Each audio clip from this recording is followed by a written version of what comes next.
ప్రతి ఉదయం దేవుని వాగ్దానం అనే కార్యక్రమానికి ప్రేమతో మిమ్మల్ని ఆహ్వానిస్తుంటున్నాను. ఈ ఉదయకాల సమయంలో దేవుడు మన కొరకు ఏర్పాటు చేసినటువంటి వాక్య భాగము లూకా సువార్త 6వ అధ్యాయము 27వ వచనాన్ని ధ్యానించుకుందాం. లూకా సువార్త 6వ అధ్యాయము 27వ వచనాన్ని ధ్యానించుకుందాం. మీ శత్రువులను ప్రేమించుడి, మిమ్మల్ని ద్వేషించు వారి కొరకు మేలు చేయుడి.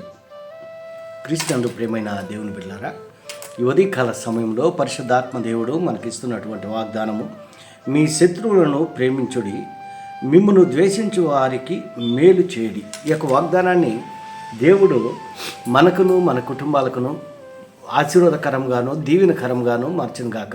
ఈ యొక్క మాటల్లోని ఆత్మీయ సత్యాలను ఆత్మీయ అర్థాలను మనం గమనించినట్లయితే ప్రభువైన యేసుక్రీస్తు పరిచర్య కాలంలో జరిగినటువంటి ఈ యొక్క కార్యం, ఆయన శిష్యులను ఏర్పరచుకొని మరి ప్రభు ప్రార్థన వారికి నేర్పిస్తూ ఈ యొక్క మాటలను మాట్లాడుతూ ఉంటున్నాడు. పైభాగంలో మనం గమనించినట్లయితే 20వ వచనంలో నుండి ఆయన శిష్యులతో వాళ్ళ శిష్యులకు మరి ప్రార్థన నేర్పిస్తూ ఉంటున్నాడు.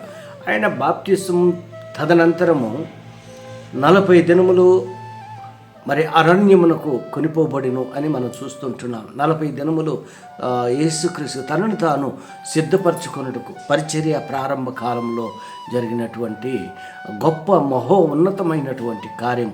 తదనంతరము ఆయన గలిలయ సముద్ర తీరమున మరి ప్రవేశించిన తర్వాత అక్కడ శిష్యులను చూడటము, శిష్యులను ఏర్పరచుకోవటము, ఆ శిష్యులకి అనేక విషయాలను బోధిస్తూ ఈ యొక్క మాటలను మాట్లాడుతూ ఉంటున్నాడు. మరి ఇక్కడ పైభాగంలో మనం గమనించినట్లయితే 20 వచనం నుంచి, అంతటా ఆయన తన శిష్యుల తట్టు పారచూసి ఇట్లనెను, బేదలైన మీరు ధనిలు, దేవుని రాజ్యం మీది అని ఇక్కడ మరి పరలోక ప్రార్థన, ప్రభు ప్రార్థన నేర్పిస్తూ ఉంటున్నారు వారికి. తదనంతరం ఇక్కడ చెప్తున్న మాటలు వాగ్దానం ప్రకారం, మీ శత్రువులను ప్రేమించుడి, నిన్ను వల్లే నీ పొరుగు వారిని ప్రేమించుము అనేది ప్రధానమైనటువంటి ఆజ్ఞగా ఉంటుంది. ఎవరైతే మనకు శత్రువులుగా ఉంటున్నారో, ఎవరైతే మనల్ని ద్వేషిస్తూ ఉంటున్నారో, ఎవరైతే మనల్ని విసర్జిస్తూ ఉంటున్నారో అట్టివారి కొరకు అట్టివారిని మనం ప్రేమించేటువంటి వారిగా ఉండాలని ఒక బలమైనటువంటి సత్యాన్ని యేసుక్రీస్తు మరి శిష్యులకు చెప్తూ ఉంటున్నాడు.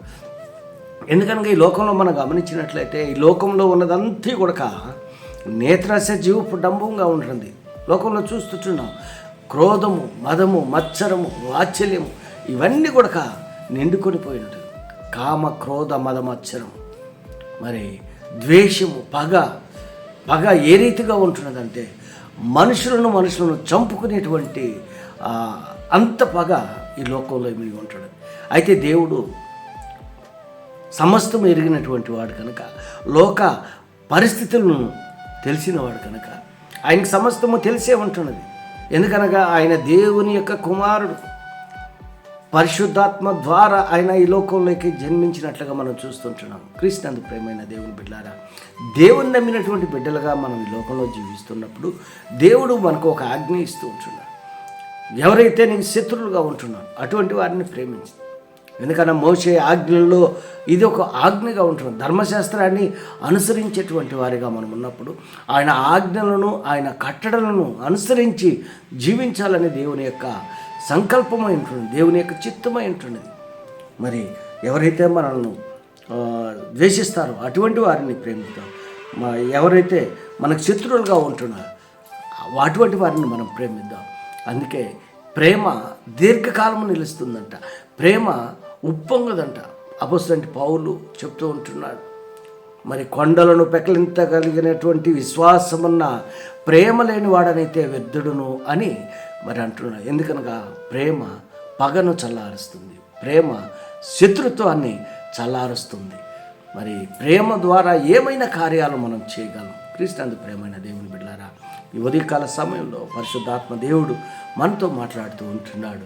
మన శత్రువులను ప్రేమిద్దాం, మనం ద్వేషించే వారి కొరకు ప్రార్థన చేస్తాం, దేవుడు కార్యాలు జరిగిస్తాడు. మన శత్రువులను కూడా మిత్రులుగా చేయగలిగినటువంటి దేవుడు మన దేవుడు. ఆయనకు అసాధ్యమైనటువంటి కార్యం ఏదీ లేదు, ఆయనకు సమస్తము సాధ్యమే. అయితే ఆయన చెప్పినటువంటి మాటలకు చెవియొగ్గి లోబడి మనం జీవించినప్పుడు ఈ కార్యాలను మనం చూడగలం. అటు కృప నీవు నేను పొందుకొని దేవునికి మహిమకరంగా ఈ లోకంలో జీవించాలని ఈ కొద్ది మాటల ద్వారా నేను హెచ్చరిక చేస్తుంటున్నా. దేవుడి యొక్క మాటలు మరి ఎక్కువగా మీకును మీ కుటుంబాలకును ఆశీర్వాదకరంగాను దీవెనకరంగాను మార్చను గాక. ఆమేన్.